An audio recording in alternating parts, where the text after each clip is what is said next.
Hi, Legal Eagles. This is the first in a series of sidebars where I can prep you for this week's assignments for the discussion forum and some other projects that you'll be working on. So for the first week, we want to learn how to think like a lawyer. So what does that mean? Accept ambiguity. That's a tough one. Law is not black and white. It's murky, it's dark, it's complicated.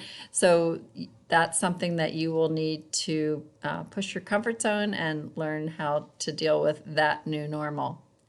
Also, you will have to shift a little bit from becoming very passionate about things and to becoming very logical and look at facts and look at them in a very logical, prescribed manner.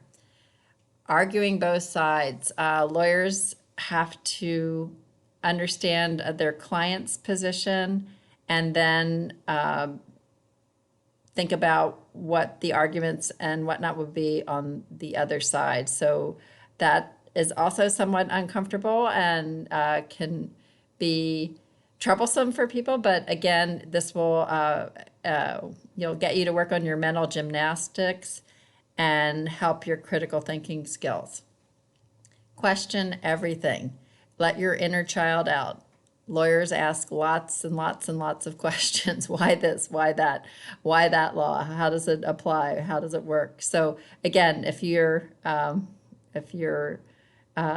like that, this is definitely up your alley. So anyway, those are a few quick pointers to get you started on your road to thinking like a lawyer. You'll be practicing this throughout the course of the semester.